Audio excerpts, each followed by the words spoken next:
Lesson 8, we'll talk about claim problems and a lot of the common claim codes and what we have to do to resolve claim problems.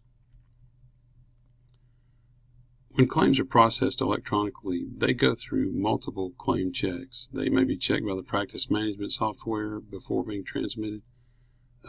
When they're transmitted to the clearinghouse, when the clearinghouse receives them, they'll usually scrub or check a claim or a batch of claims. When they're transmitted from the clearinghouse to the insurance payer, the payer has certain criteria before accepting a claim for payment or for processing. And even when accepting for processing, the claim still has to go through the insurance adjudication process. And even during this process, it could be adjusted or denied due to coding issues. And when a claim does get rejected or denied, the provider does not get paid at all. So it's important to resolve claim problems as quickly or as early in the process as you can, because the longer a claim goes unpaid, the less likely it is to be paid. And anytime you have unpaid claims, you're going to have an unhappy provider. Why claims don't get paid? Well, typically claim rejections and denials fall into one of three categories.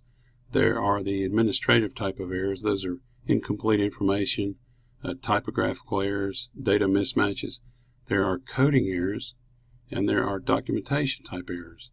Now, many times when the claims are transmitted from the practice to the clearinghouse or from the clearinghouse to the payer, a lot of those errors are administrative type of errors.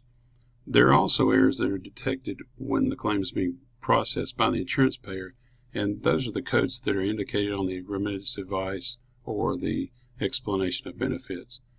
These errors are usually due to coding or documentation type of errors, or errors where the payer needs more information. They can be administrative, but it could be situations where the data doesn't match between the payer and the patient information or the provider information. Reason codes. Reason codes and insurance adjustments. When insurance payment is adjusted, after it's been accepted by the insurance payer, there are reason or explanation codes that are provided on the remittance advice. And these are two types of codes. They're the CART code, the Claim Adjustment Reason Code, and the RARC code, the Remittance Advice Remark codes. Now, all insurance payers are required under HIPAA laws to use an ANSI standard for these codes that are explained on the remittance advice. And there can be several adjustments on one insurance payment that are given on an ERA or an EOB. Some common reasons for denial. Well, typical reason codes on an ERA describing why the claim was denied are incomplete claim information, out-of-network provider, failure to obtain pre-authorization, the service was not determined to be medically necessary, the benefit was not covered, patient's no longer covered, pre-existing was not covered by the patient's policy, a lower level of service was more appropriate, the procedure and the diagnosis codes were incorrectly linked or did not agree with each other, the multiple codes were submitted that were included in a bundled service. So these are many of the typical denial reasons that we see when claims are denied or adjusted from the insurance payer.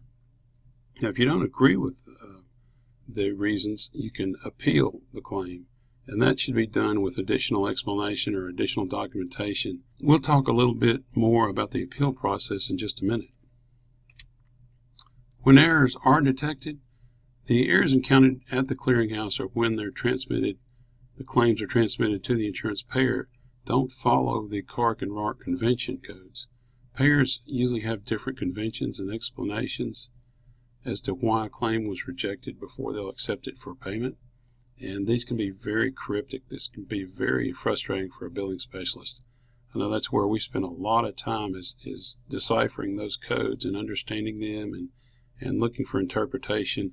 And you usually have to go to the payer, and they'll have usually a document, a PDF type document on their website that will explain a lot of their errors and what's necessary to correct on the claim in order to get the acceptance by the payer. However, once these claims are accepted by the insurance payer, any adjustments or denials should be explained using the standard CARC and RARC codes. Appealing a claim. The claim appeal process is used when additional explanation or documentation will resolve an insurance payer's reason for why they're denying a claim or reducing the payment. It's also used when you don't agree with what the payer's giving you as a reason for this denial or adjusted payment.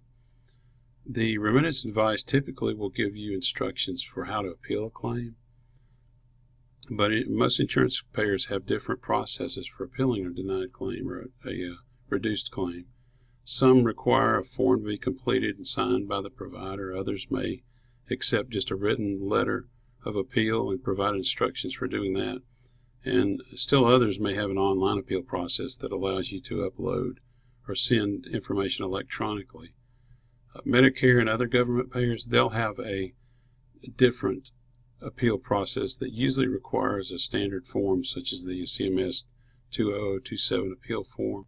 So the appeal process is very helpful in resolving unpaid claims or reduced payments for claims, and it's important to know how to navigate the appeal process for each payer. We go into that in a little more detail in our fundamentals course. So that concludes Lesson 8 on claim issues and claim problems and how to resolve them and what some of the common reasons are for claim rejections and denials.